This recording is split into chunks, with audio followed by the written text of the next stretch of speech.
धैर्य रखिए।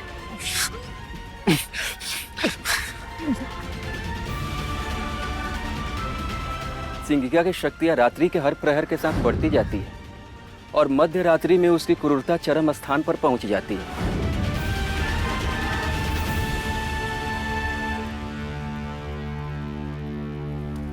चाहूं तो एक ही झटके में दोनों आखेट को भीतर खींच लूं, किंतु इससे फिर मेरे आखेट का आनंद चला जाएगा। इन दोनों को तो मैं प्रेम के साथ चबा चबा कर खाऊंगी।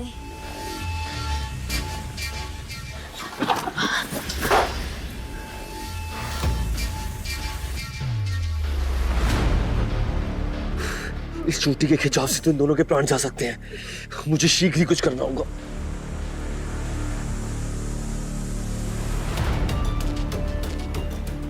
एकाएक इन दोनों में इतना बल कहां से आ गया जो ये मेरी चोटी खींच रहे हैं।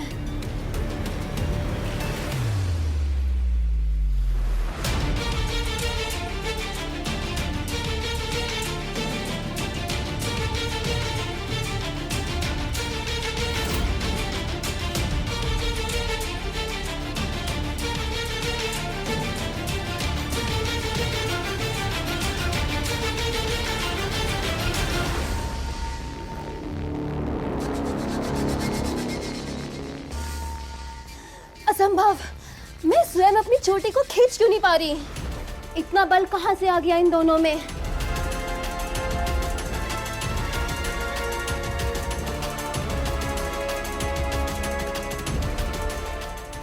मेरी चोटी तो फिर से ढीली पड़ गई। इसका अर्थ है दोनों अपना अपना बल लगाकर थक चुके होंगे और कदाचित मर गए होंगे। अब मुझे बिना विलंब करते हुए अपना आहार कर लेना चाहिए।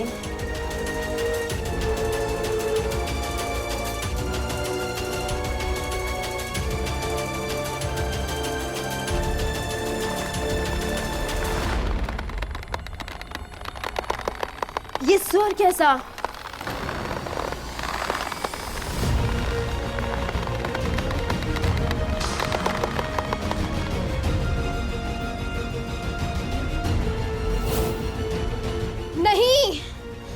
सिंगिका का आखेट इस प्रकार भाग नहीं सकता। कौन था वो तीसरा जिसने सिंगिका का आखेट उससे छीना?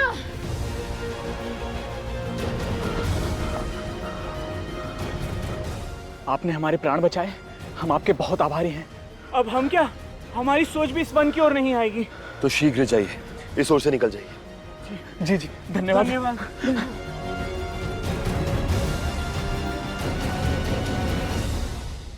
आज का समय तो निकल गया, अब भोर होने वाली है। मणि लेने आज रात पुनः आना होगा।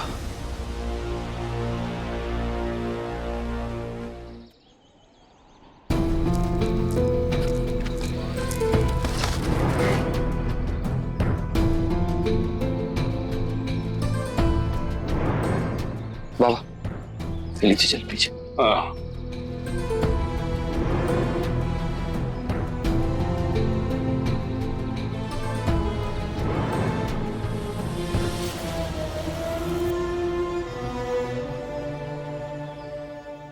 मुझे उस ओर भी जाना है। आज रात्रि तक धैर्य रखिए, ये कष्ट का निवारण अवश्य हो जाएगा।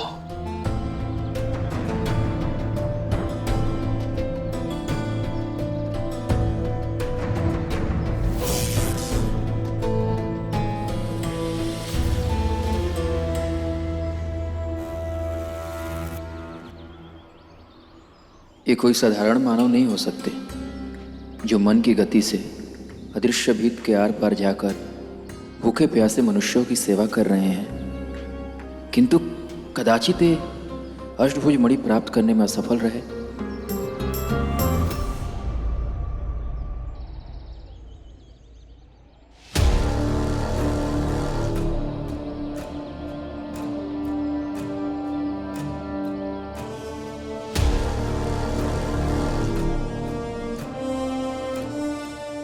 आपके मन में क्या दुविधा चल रही है सब ज्ञात है मुझे ऋषिवर, किंतु आप चिंता ना करें, मैं आप सबको तब तक संकट में छोड़ के नहीं जाऊंगा जब तक सिंगिका से अष्टभुज मणि प्राप्त करके इस मायावी भित को ध्वस्त न कर दूं।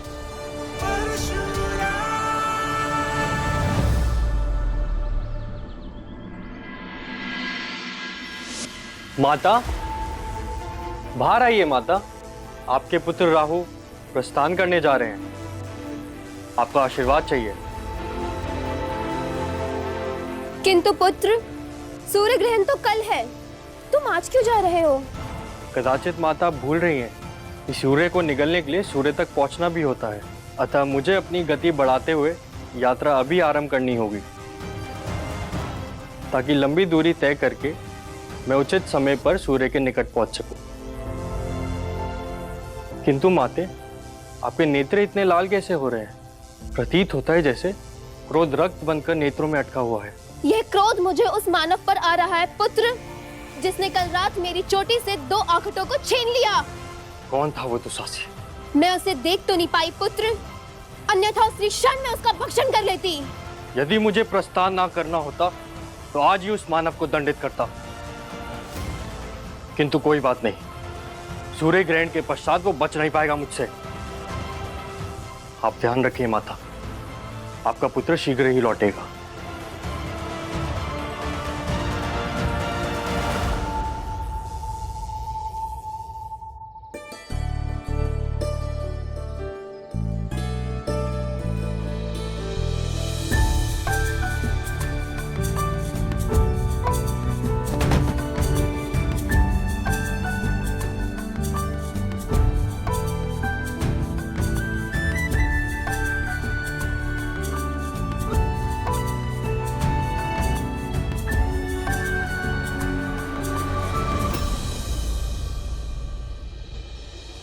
कहाँ गई वो वृक्ष की सूखी टहनियां जो मैंने हवन सामग्री के लिए एकत्रित की थी? कदाचित मैंने कहीं और ही रख दी होंगी, देखती हूँ।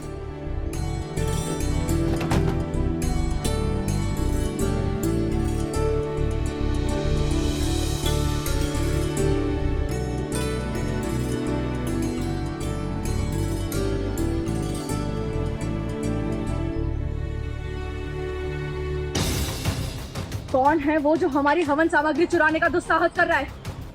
हमारे समक्ष आओ।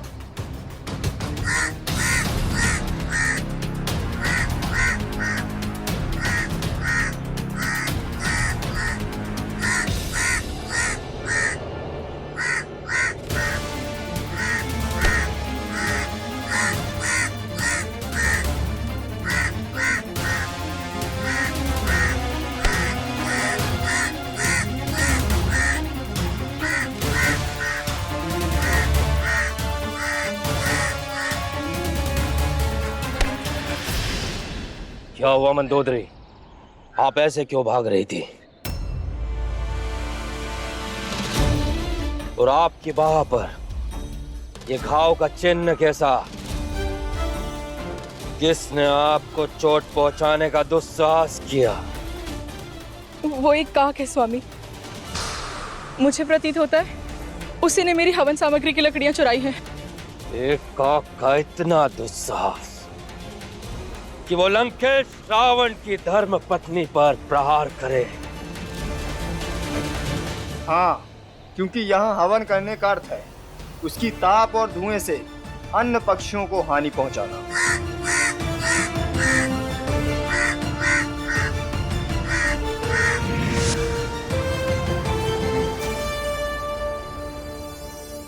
ये तो मैं भूल ही गई थी।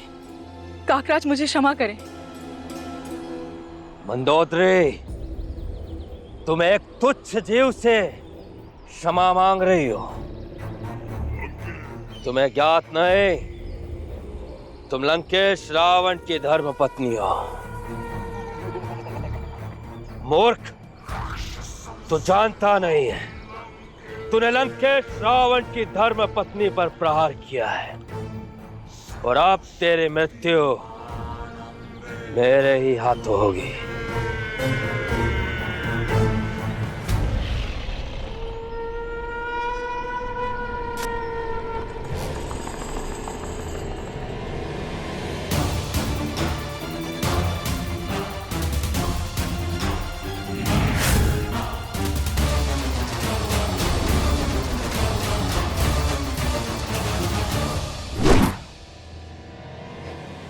राम राम।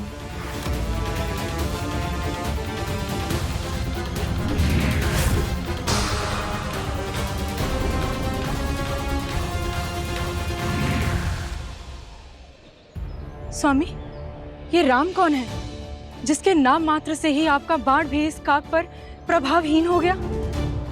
आश्चर्य है। राम के नाम में बाण क्या, किसी दुष्ट और अधर्मी की छाया भी नहीं पड़ सकती है देवी। आप भी प्रभु श्री राम का नाम लेकर देखिए। अनर्गल ज्ञान देने वाले दुष्ट काक, मैं तुझे जीवित नहीं छोड़ूंगा। किंतु मैं यहाँ से जीवित ही जाऊंगा लंकेश रावण, क्योंकि मेरे पास राम नाम की शक्ति जो है। जय श्री राम, जय श्री राम। राम राम राम। मैं तुझे देख लूंगा दुष्ट काक, पुनः मिल मुझे कभी।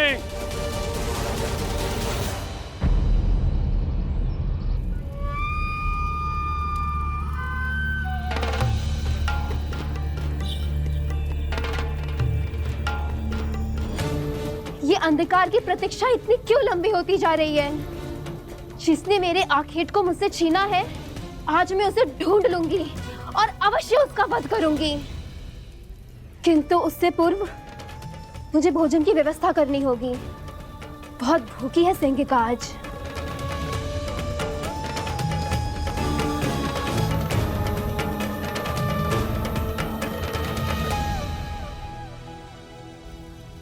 ये अकस्मात समय से पूर्व ये अंधेरा कैसे छाने लगा? ये सत्य है या मेरे नेत्रों का कोई भ्रम?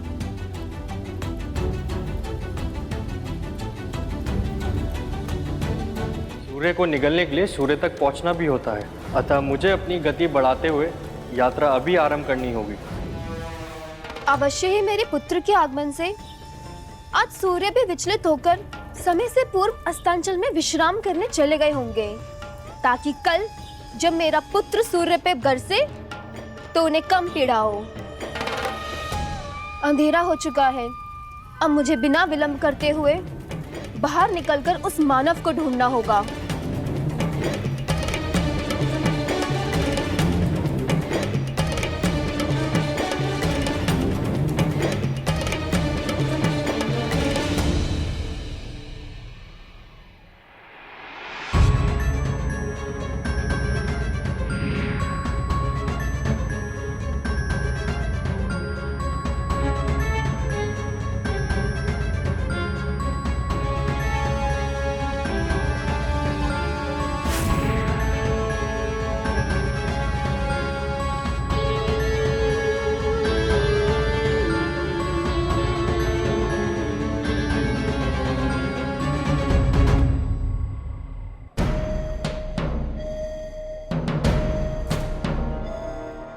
अवश्य ही कोई मानव है जिसकी गंध मेरे नथुनों में आ रही है।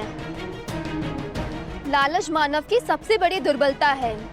अंततः ये दोनों मानव मेरे मणि के लालच में यहाँ आ ही गए। अब देखती हूँ इन दोनों मानवों को मुझसे कौन बचाता है। अरे कहाँ गए वो? हमें दिखाई क्यों नहीं दे रही है? मैंने कहा था ना दृष्टि नहीं हटाना।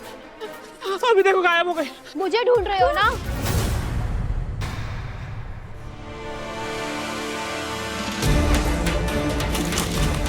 कहां तक भागोगे इस वन से मानवों? आज तुम्हारा इस धरती पर आखिरी दिन है। कहां तक भागोगे? जहां तक अंधेरा है, सिंगिका का ही राज है।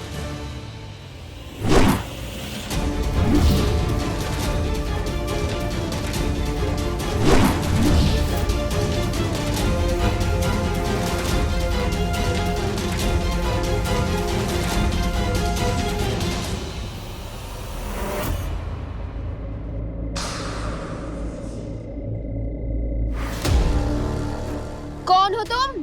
परशुराम। कौन परशुराम? वही जिसने कल तुमसे तुम्हारा आखेट छीना था। अच्छा, तो वो तुम हो जिसने एक सिंगनी को भूखे रहने में विवश किया था। किंतु कोई बात नहीं, आज ये सिंगनी 2 नहीं 3 मानवों का आखेट करेगी। आखेट हमारा नहीं, तुम्हारा हो चुका है। रात को 100 हाथियों का बल रखने वाली सिंगिनी इस समय तेरे पास एक मूषक जितनी भी शक्ति नहीं है। देख सिंगिका की शक्ति।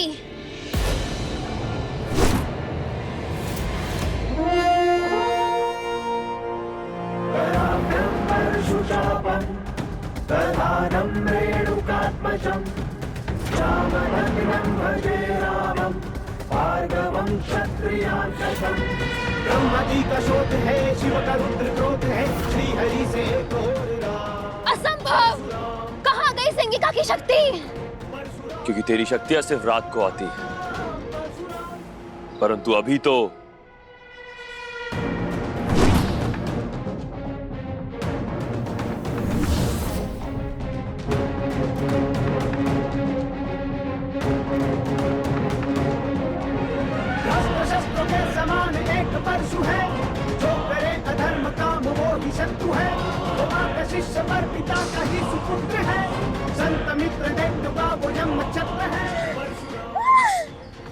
ये छल है। छल तो तुम करती आई हो लोगों के जीवन के साथ।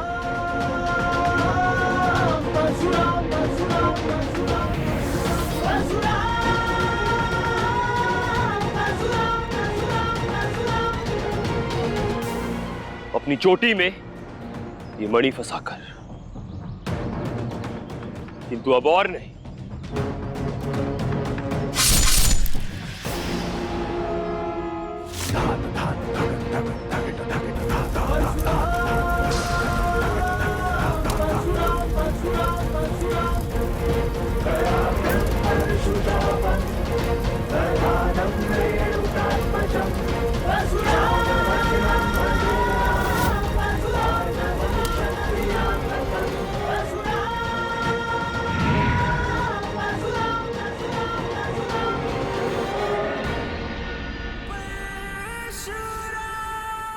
प्रभु, सिंगिका को गुफा से यहां तक खींच कर लाने के लिए आप दोनों का बहुत बहुत धन्यवाद। किंतु एक बात का स्मरण रहे, लालच में आकर ऐसा कोई कार्य मत कीजिएगा कि आपके प्राण संकट में आ जाए। जी परशुराम जी, हमें स्मरण रहेगा। अपना ध्यान रखिए।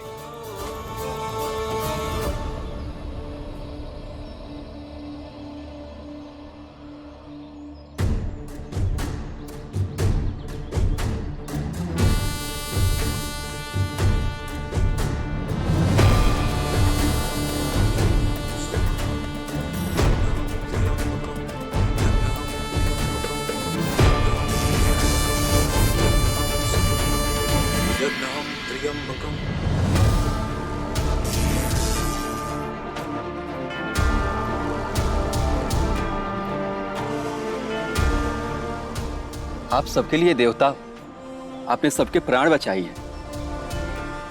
आपको कोटि कोटि धन्यवाद।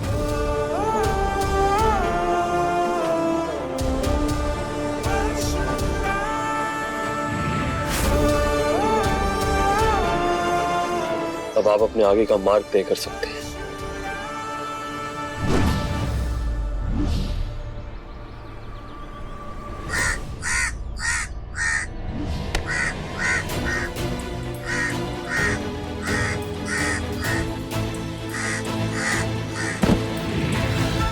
राम राम राम राम राम राम राम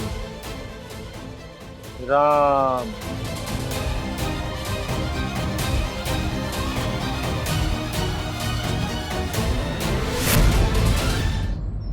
राम राम राम। शीघ्र, अति शीघ्र कोई जल लेकर आए।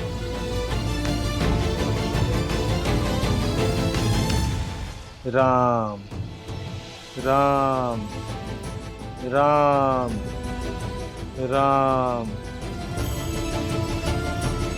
मुक्षित होकर भी जो बार बार राम का नाम ले रहा हो, वो कोई साधारण प्राणी नहीं हो सकता। इनकी मूछा टूट क्यों नहीं रही? क्योंकि इनकी चोंच पर रुद्र बाण लगा है परशुराम।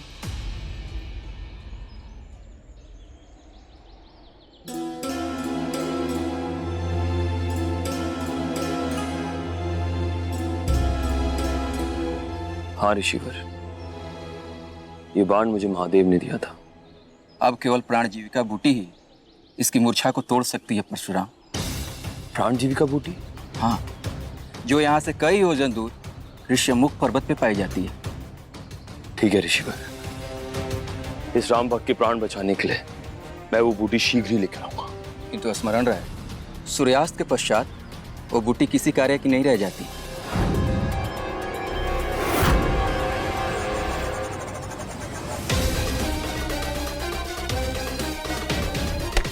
मुझे स्मरण रहेगा ऋषिवर, आज्ञा दीजिए।